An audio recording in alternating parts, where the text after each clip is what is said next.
के क्लास 10 का हिंदी व्याकरण होगा बच्चों, जिसमें हम पढ़ने वाले हैं उपसर्ग चैप्टर को। पर बच्चे इस चैप्टर से बिहार बोर्ड एग्जाम में कम से कम आपको 6 से 7 मार्क्स पूछे जाते हैं, जो कि आपके बिहार बोर्ड एग्जाम के लिए इंपॉर्टेंट है। चाहे वो इंटर का बच्चा हो, चाहे वो मैट्रिक का बच्चा हो, आप इस वीडियो को देख सकते हैं। फिर बच्चों आपके लिए मैं एक बेहतरीन तरीके से सीरीज वाइज यहाँ पे व्याकरण देने वाला हूँ। आप मेरे प्लेलिस्ट को जाकर फॉलो कीजिए, वहां पे आप देखेंगे बहुत सारे चैप्टर आपको 1 बाय 1 डे बाय डे करके मिलेगा, पार्ट बाय पार्ट करके मिलेगा। तो फिर बच्चों आज के हम लोग इस वीडियो में जानने वाले उपसर्ग के बारे में। मेरे दोस्तों यदि आप लोग वर्ण विचार चैप्टर नहीं देखें जाकर देखिए, उसमें मैंने बेहतरीन तरीके से कंठ, तालु, मृदा और उसमें ओठ से उच्चारण कैसे किए जाते हैं उस चैप्टर में मैंने बेहतरीन तरीके से मैंने आपको 40 से 45 मिनट का वीडियो वो होगा, उसमें मैंने समझा रखा है, आप लोग जाकर देख सकते हैं। तो बच्चों आज मैं आपसे ये प्रण लेता हूं, आज मैं आपको सिखाने वाला हूं उपसर्ग पूरे बेसिक से एडवांस लेवल तक, यानी क्लास 6 से क्लास 12 के बच्चे इस वीडियो को देख सकते हैं। तो बच्चों एक बात और कह देना चाहता हूं, यदि आप कोई भी बोर्ड से हो तो आप इस वीडियो को देख सकते हैं बच्चे। तो मैं चाहता हूं, मैं वीडियो को स्टार्ट करना चाहता हूं ये वाला चैप्टर से, सबसे पहले डिफिनेशन से। ओके, तो मैंने यहाँ पे लिखा है बच्चे, मैंने लिखा है सबसे पहले उपसर्ग का मतलब क्या होता है उसके बारे में हम लोग यहाँ पे समझ लेते हैं। उपसर्ग का मतलब होता है प्रीफिक्स। ये आखिर है क्या, ये इंग्लिश वर्ड मैंने बोला, प्रीफिक्स जो है आखिर में ये क्या है। दोस्तों हम लोग सबसे पहले उपसर्ग के बारे में जानते हैं, यानी प्रीफिक्स वर्ड में ये है क्या चीज। तो दोस्तों इसे आप बोल सकते हैं कि वह शब्द जो किसी शब्द के आगे जुड़कर यानी कि लगकर एक नए शब्द का निर्माण करती है उसे उपसर्ग कहा जाता है। मैंने क्या बोला बच्चों, मैंने ये बोला वैसा शब्द, वह शब्द जो किसी शब्द के आगे लगकर एक नए शब्द का निर्माण करता है उसे उपसर्ग कहा जाता है। तो दोस्तों डिफिनेशन आप लिख सकते हैं प्रॉपर तरीके से। ओके, और नोट्स करते जाइएगा मेरे बच्चों, नोट्स करते जाना, ठीक है। मैंने लिखा यहाँ पे आपका डिफिनेशन दे दिया। अब यहाँ पे एग्जाम्पल मैंने लिखा, तो बहुत अच्छे तरीके से मैंने आपको डिफिनेशन को, एग्जाम्पल को लिख रखा। देखिएगा मैंने लिखा फिर बच्चों, यहाँ पे एक वर्ड मैंने लिखा हार। हार का अर्थ मेरे बच्चों, हार का अर्थ हम लोग यहाँ पे जानेंगे। हार का अर्थ होता है पराजय। क्या होता है? पराजय हो जाना, पराजय होना। और एक और वर्ड में मैंने लिखा हार का अर्थ के अनुसार यहाँ पे माला भी होता है, हार का अर्थ होता है। हार का अर्थ क्या होता है? माला भी होता है। हार का अर्थ क्या होता है? पराजय भी होता है मेरे बच्चों। क्या होता है? पराजय भी, ठीक है। तो ये दो अर्थ हैं हार का। अब मैं हार का अर्थ क्यों बताया, ये भी तो यहाँ पे वेट करता है। तो बच्चे यदि आप शब्दों को यदि व्याकरण में समझकर पढ़ते हैं तो आपको कोई दिक्कत होने वाली बात में नहीं है। यदि एंड याद करने के लिए बैठ जाए आप तो याद नहीं कर पाएंगे, ठीक है। बहुत सारे सब्जेक्ट के बच्चे याद करना संभव नहीं है, इसलिए थोड़ा सा माइंड सेट करना है, यानी कि याद करने से ज्यादा समझने पे फोकस करना, ठीक है। तो मैंने यहाँ पे बोला कि हार का अर्थ जो होता है बच्चे ये पराजय, और क्या मैंने लिखा? माला। अब यहाँ पे कुछ एग्जाम्पल हम लोग कर लेते हैं। जैसे मेरे बच्चों यहाँ पे मैं कुछ एग्जाम्पल आपको देना चाहता हूं। जैसे कि यहाँ पे हार, ये जो शब्द है, ये जो शब्द हार है, हार के पहले मैं कुछ उपसर्ग को जोड़ना चाहता हूं, लाना चाहता हूं। तो मेरे बच्चों यहाँ पे देखिएगा, हार से पहले मैंने एक शब्द लाया, बोल सकते एक अक्षर को लाया, प्र ये है जो ये आपका उपसर्ग है जो हार के पहले लगा और यहाँ पे एक शब्द का निर्माण किया, प्रहार। किसका निर्माण किया? प्रहार का बच्चों। और प्रहार का अर्थ होता है चोट पहुंचाना। क्या होता है? चोट पहुंचाना। बच्चों क्या होता है? चोट पहुंचाना होता है, प्रहार का अर्थ होता है। ओके, तो मैंने समझा कि हार के यदि आगे हम लोग ये वाला उपसर्ग लगा देते हैं तब क्या एक वर्ड बनता है? प्रहार बनता है, और यहाँ पे इसका अर्थ होता है चोट पहुंचाना। बात क्लियर है? नेक्स्ट मैंने फिर बच्चों इसी में हार में यदि आप इसको ऐड कर देते हैं, उप को आगे ऐड कर देते हैं, आगे हार के आगे उप लगा देते हैं, तो जो वर्ड बनता है, जो शब्द बनता है नया, उस शब्द का नाम है उपहार मेरे बच्चों। क्या नाम है? उपहार। और उपहार का मतलब होता है, उपहार का अर्थ होता है भेंट। यानी किसी चीज को आपको उपहार मिला, इनाम मिला, भेंट मिला, तो उससे आप भेंट बोल सकते हैं। नेक्स्ट आपके बच्चे यहाँ पे आ यहाँ पे देखेगा, आ किसके आगे लग गया? हार के आगे आ लगा दिया जाए तो जो वर्ड बनेगा बच्चों उसे मैंने बोला आधार। क्या मैंने बोला बच्चों? इसे मैंने बोला आधार। आधार का मतलब होता है भोजन, यानी कि आपका आधार क्या है खाने का, ठीक है। तो ये इसका मतलब हो गया। नेक्स्ट, यदि आप यहाँ पे हर में सम लगा दें, यहाँ पर बच्चों सम लगा दें, तो ये सम लगा देते हैं आगे, हार के आगे लगा देते हैं, जोड़ देते हैं, तो जो वर्ड बनता है उसे हम लोग बोलते हैं संहार। और संहार का अर्थ होता है बच्चे, संहार का अर्थ होता है नाश। क्या होता है? नाश। तो फिर बच्चों कैसा लगा आपको एग्जाम्पल? बहुत बेहतरीन तरह का आपको समझ में आया होगा।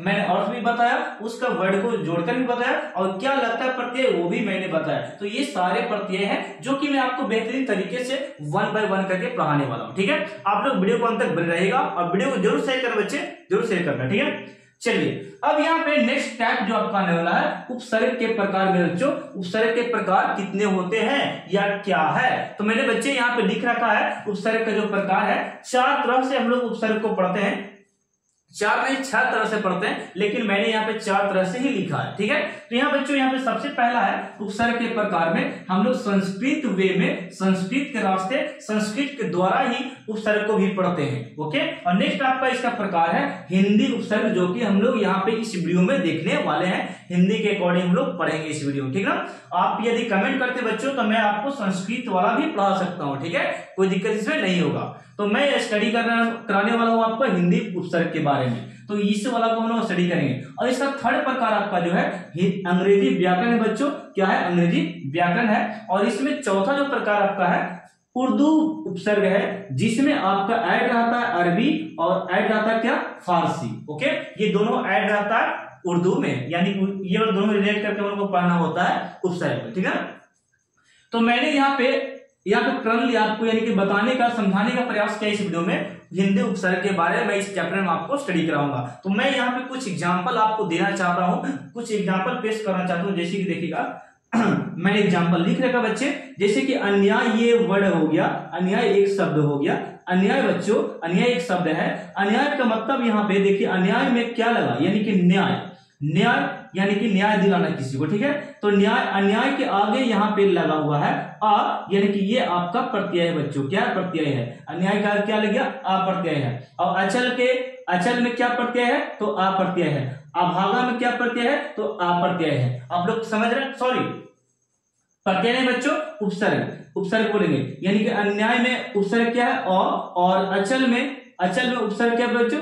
अ। और अभागा में क्या है बच्चों? उपसर्ग क्या है? अ। ओके, प्रत्यय नहीं, सॉरी, उपसर्ग है। क्या? उपसर्ग। यहाँ पे देखिए नीडर में बच्चों, नीडर में क्या उपसर्ग है? तो ये आपका नी है। क्या है? नी है बच्चों। और नी धड़क में क्या उपसर्ग है बच्चों? तो ये नी है। क्या है? नी। और निकम्मा में क्या उपसर्ग है बच्चों? तो ये आपका नी है। तो बच्चों आप लोग समझ पा रहे हैं जो मैं कहना चाहता हूं, यानी कि ये सारे वर्ड में आपका उपसर्ग जो है नी है। ये सारे शब्द में उपसर्ग क्या है? आ है बच्चों। ओके, नेक्स्ट आपका है बिन काम, बिना काम के बिन काम, यानी कि बोल सकते हैं यहाँ पे उपसर्ग क्या है? बिन। उपसर्ग क्या है? बिन। बिन काम में बिन उपसर्ग हो गया। और बिन बोया में उपसर्ग है क्या आपका? बिन। और बिन ब्याहा में क्या हो गया आपका? बिन ब्याहा में जो उपसर्ग है आपको बच्चे बिन है। ठीक है, और नेक्स्ट में यहाँ पे देखिए भर पेट, भर पेट में उपसर्ग जो आपका है भर। और भर दिन में उपसर्ग में बच्चे, भर दिन उपसर्ग हो गया आपका भर। और भरपूर में आपका उपसर्ग है बच्चों भरपूर। तो बच्चों आप लोगों को कैसा लगा मुझे कमेंट सेक्शन में तुरंत बताइए। मैं आपको नेक्स्ट स्लाइड में लेकर चलने और बेहतरीन तरीके से आपको और समझाने वाला हूं। ठीक है, तो बने रहेगा वीडियो को लास्ट तक और शेयर करना मत भूलिएगा। ठीक है, तो इसे आप स्क्रीनशॉट ले सकते हो बच्चों। मैं आपको नेक्स्ट स्लाइड में लेकर चलता हूं। ठीक है,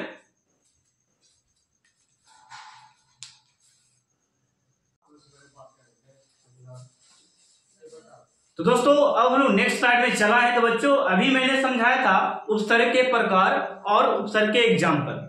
आप लोग कम से कम 10 एग्जाम का देने वाले होंगे, तो उसमें यदि आप इतना कम से कम याद रखते हैं ना, तो आपको ऑब्जेक्टिव वहां पे एक भी छूटने वाला नहीं है। आप बिहार बोर्ड एग्जाम में देखिएगा, वहां पे ये सब ऑब्जेक्टिव वहां पे जरूर रहेगा इस तरह से। जैसे कि मैं यहाँ पे बहुत सारे एग्जाम्पल और प्रकार पढ़ाने वाला उपसर्ग का। जैसे फिर बच्चों देखिएगा, सबसे पहला जो उपसर्ग मैं आपको बताने वाला हूं अ से कई ऑब्जेक्टिव उपसर्ग के बनते हैं, जो कि मैं एक्सप्लेन करने वाला हूं कुछ ही यहाँ पे। ठीक है, जैसे फिर बच्चों यहाँ पे देखिए, सबसे पहला हम लोग यहाँ पे प्रकार जो बांटे थे उर्दू में और अंग्रेजी में और यहाँ पे संस्कृत में जो हमने बांटा था, ये हम लोग हिंदी वाले को स्टडी करने वाले। ठीक है, यदि आप हिंदी में हैं तो हिंदी ही पढ़िए, संस्कृत है तो संस्कृत वाला पढ़िएगा। तो यहाँ पे हम लोग हिंदी स्टडी करने वाले हैं। तो ये पहला प्रकार बच्चों देखिएगा, पहला उपसर्ग आपका है आ उपसर्ग। आ उपसर्ग से कौन कौन से शब्द बनते हैं ना, उसे हम लोग यहाँ पे स्टडी करते हैं। जैसे कि देखो बच्चों, यहाँ पे अकर्म को जरा गौर से देखिए, यानी कि जो कर्म नहीं करता उसे अकर्म कर सकते हैं। तो ये हो गया आपका आ, यानी कि कर्म में ये जो आ लग गया ना, ये हो गया उपसर्ग। क्या हो गया बच्चों? उपसर्ग। तो पहचानने के लिए वहां पे देता है कि यानी कि अकर्म में, अन्याय में, अचलन में, अभागा में, अकाल में, अधीन में, अमूल में कौन सा उपसर्ग है। तो सभी में तो मैंने बताया क्या है, आ है। क्या है? आ। यानी कि अन्याय में भी देखे तो आ उपसर्ग है, अचल में भी देखा तो आ उपसर्ग है, अभागा को उठा के देखो तो भी क्या है, आ उपसर्ग है। और अकाल का यहाँ पे देखें तो अकाल में क्या उपसर्ग हो गया, आ। तो केवल आगे वाला अक्षर को देखना आपको और ऑब्जेक्टिव मार देना, ठीक है। तो यहाँ पे आगे में देखो आ लगल है, आ आ आ आ आ, तो ये क्या हो गया, उपसर्ग हो गया।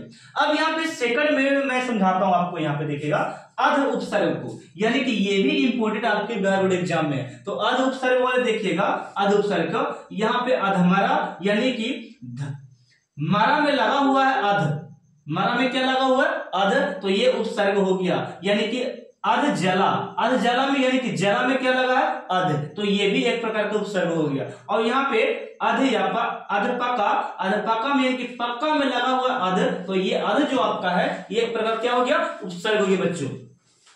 और यहाँ पे एक और मैंने लिखा इससे अध सेरा, तो यानी कि सेरा में यहाँ पे जो लग गया अध, ये भी तो उपसर्ग हो गया। तो अब यहाँ पे दो हम लोग यहाँ पे स्टडी कर चुके बच्चों। तो नेक्स्ट आपका है यहाँ पे अन्य उपसर्ग। तो क्या बच्चों अन्य उपसर्ग इंपोर्टेंट है? तो मैं बिल्कुल बोलेगा कि ये जो है वेरी वेरी इंपोर्टेंट है बिहार बोर्ड एग्जाम से। तो ये आपको यहाँ पे देखिए अन्य उपसर्ग जो है यहाँ पे अनमोल, आप लोग देखिएगा इस तरह से आपसे पूछे जाते हैं, अनमोल में बताइए कौन सा उपसर्ग है, अन है कि आ है। तो यहाँ पे बच्चों क्या लगाना, अन है। क्या है, अन। तो मैंने यहाँ पे लिखा अन में यानी कि मोल में अन लगा दिया जाए तो ये क्या हो गया, अनमोल हो गया। और जान में क्या लगा दे, जान में प्यारे बच्चों, जान में लगा देते हैं अन, तो ये हो गया अनजान। क्या हो गया, अनजान। और होनी में यदि अन लगा दिया जाए तो ये हो गया अनहोनी, यानी कि कुछ अनहोनी हो गया, ठीक है। नेक्स्ट आपका है अनरित, यानी कि रित में कोई रित में हम लोग यदि अन लगा देते हैं बच्चों तो ये हो गया अनरित। क्या हो गया, अनरित। और यहाँ पे अन बन है फिर बच्चों, क्या है, अन बन, यानी कि बन में सब्जी अन्न लगल है तो ये हो गया अन बन। मेरे साथ केवल अक्षर को देख लीजिए, आपको पकड़ में आ जाएगा क्या उपसर्ग होती है, ठीक है। नेक्स्ट आपका है औ उपसर्ग, यहाँ पे देखिएगा नेक्स्ट आपका है औ में, यानी कि गुण में पे बच्चों, ये गुण जो लिखा है गुण में जुड़ा हुआ औ, तो औ यहाँ पे उपसर्ग है, यानी कि अवगुण। क्या हो गया, अवगुण। और यहाँ पे धर में सर जी, धर में औ लगा हुआ है तो ये भी तो हो गया ऑर्डर। क्या हो गया, ऑर्डर। और सर में औ लगा हुआ है तो ये हो गया औसर। क्या हो गया, औसर। और रत में बच्चों औ लग गया तो ये हो गया औरल। क्या हो गया, औरल। ओके, तो ये आपका मैंने समझा दिया क्या, औ यानी कि औ वाले उपसर्ग को स्टडी करवा दिया। नेक्स्ट मैं बताता हूं यहाँ बच्चों उपसर्ग जो आपका नी इज मोस्ट इंपोर्टेंट। यहाँ के नी जो यानी कि नी जो संस्कृत का होता है उपसर्ग ना, वहां पर ही इंपोर्टेंट वो होता है जिसे मैं आपको स्टडी कराऊंगा, ठीक है। देखिएगा जैसे कि नी उपसर्ग में हम लोग देखेंगे कम्मा में, देखो मेरे बच्चों कम्मा में नी ऐड हो गया यानी कि निकम्मा। और खरा में यानी कि खरा में फिर बच्चों खरा में नी लग गया तो ये हो गया निखरा। क्या हो गया बच्चों, निखरा हो गया। और यहाँ पे गोड़ा में मेरे बच्चों, गोड़ा में नी लग गया तो ये हो गया नी गोड़ा। क्या हो गया, नी गोड़ा। और यहाँ पे डर, यानी किसी व्यक्ति को डर होता है ना, तो उसमें अगर नी लगा दो तो वो क्या हो गया, निडर। इसका मतलब ये नहीं वो डरता नहीं, डरता है। ओके, तो ये हो गया निडर मेरे बच्चों। क्या हो गया, निडर। नेक्स्ट आपका हत्था, निहत्था, यानी इसको पढ़ेंगे नी हत्था। क्या स्टडी करेंगे हम लोग, पढ़ेंगे नी हत्था मेरे बच्चों। क्या पढ़ेंगे, नी हत्था। ओके, नेक्स्ट आपका है भर। ये भी एग्जाम में आपको आता है, इसे मैं वीवीआई कर देता हूं, वीवीआई। ये तो ये जो भर उपसर्ग है इसे मैं बताता हूं, यानी कि पेट है, ये तुम्हारा पेट है और इसे भर को अलग कर दो तो ये हो गया भर पेट। क्या हो गया, भर पेट। अब यहाँ पे पुर, कोई भी कपूर रहा, करीना कपूर, करीमा कपूर, कोई भी कपूर रहो, यदि पुर में लगा दो भर तो ये हो गया भरपुर। क्या हो गया, पुर, यानी कि भरपुर। अब यहाँ पे दिन, चाहे कोई दिन रहे, चाहे गुरुवार दिन रहे, चाहे रविवार दिन रहे, यानी कोई दिन, और कोई दिन में अगर भर लगा दो तो ये हो गया भर दिन। क्या हो गया? भर दिन। यानी कि दिन में भर लगा दो तो ये भर दिन हो गया। ओके, नेक्स्ट आपका है शक। शक, शक में यदि भर लगा दो तो ये हो गया भरसक। क्या हो गया? भरसक मेरे बच्चों। क्या हो गया? भरसक। तो ये एग्जाम्पल मैंने काफी चुन चुन के यहाँ पे लिख रखा है, ठीक है। कु, कु मेरे बच्चों, और यहाँ पे का उपसर्ग है, दोनों एक साथ में लिखा, ठीक है। तो यहाँ पे का और कु को दोनों को साथ को देखेंगे तो यानी कि पुत है, तो पुत में क लग गया तो ये कपुत हो गया। क्या हो गया? कपुत। और चाल में यदि कु लग गया तो यह कुचाल। कुचाल यानी कि सही से नहीं चल रहा तो कुचाल बोलेंगे उसको, ठीक है ना। नेक्स्ट आप है पात्र। पात्र यानी कुछ ढकना, यानी कुछ ढकना हो गया। तो पात्र में एक कु लगा हो बच्चों तो यह कुपात्र हो गया। क्या हो गया? कुपात्र में बच्चों। क्या हो गया? कुपात्र। और यहाँ पे ये हो गया आदि आपका लास्ट। ओके, चलिए नेक्स्ट आपका है स में बच्चों। यहाँ पे स है और स और सु, स और सु उपसर्ग है यहाँ पे। तो स और सु है तो यहाँ पे देखिए एग्जांपल, जीव में मेरे बच्चों स लग गया तो ये हो गया सजीव। क्या हो गया? सजीव। और जान में सु लगा दें, जान में सु लगा दें तो ये हो गया सुजान। क्या हो गया? सुजान। आप लोग हिंदी वाले चैप्टर में पढ़िए काव्यखंड में, सुजान एक चैप्टर एक बोल सकते हैं कि लवर का, बोल सकते हैं कि वहां पे एक लड़की का नाम, यानी कि प्रेमी अपने प्रेमिका से जो प्यार करता है उसे सुजान कहते हैं। क्या बोलते हैं? सुजान। तो यहाँ बच्चों यहाँ पे जान में सु लगा दिए तो ये हो गया सुजान। क्या हो गया? सुजान। अब यहाँ पे पात्र को देख लो, पात्र में सु लगा दी सर सुपात्र हो गया। क्या हो गया? सुपात्र। और डॉल में सु लगा दो तो ये हो गया सुडौल। क्या हो गया? सुडौल में बच्चों। क्या हो गया? सुडौल। इट इज लास्ट यहाँ पे आपका हो गया। यहाँ पे मैं लास्ट बताने वाला हूं बिन। बिन, बिन उपसर्ग जो है आपको मोस्ट इंपोर्टेंट यहाँ पे बताने वाला हूं, यानी कि काम में यदि बिन जोड़ दिया जाए तो ये हो गया बिन काम। क्या हो गया? बिन काम। और बोया में सर जी बिन लगा दे तो ये भी हो गया बिन बोया। क्या हो गया? बिन बोया मेरे बच्चों। और यहाँ पे ब्याह, ब्याह यानी कि जिसका शादी नहीं हुआ वो बोल सकते हैं ब्याह, तो बिन ब्याह। क्या बोलेंगे?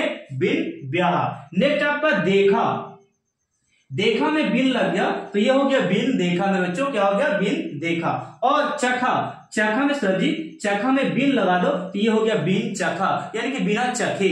ओके, यहाँ पे जाना, जाना को लगा दो, जाना को आगे लगा दो बिन तो ये हो गया बिन जाना, बिन जाए, बिन गए। ओके, इस तरीका से। तो मेरे बच्चों ये था जो कि मैंने आपको काफी उपसर्ग यहाँ पर स्टडी करवा दिया, ठीक है। तो मेरे बच्चों आपसे रिक्वेस्ट है, आपसे यही रिक्वेस्ट रहेगा कि ये जो उपसर्ग मैंने स्टडी करवाया आपको, आप लोग इस वीडियो को ज्यादा से ज्यादा शेयर करो, ठीक है। और नोट्स आपको स्वयं बनाना है, ठीक है। इस तरीका से नोट्स आपको बना लेना है, कम से कम चैप्टर वाइज आपको नोट्स होना चाहिए बोर्ड एग्जाम के लिए, परीक्षा के लिए, ठीक है।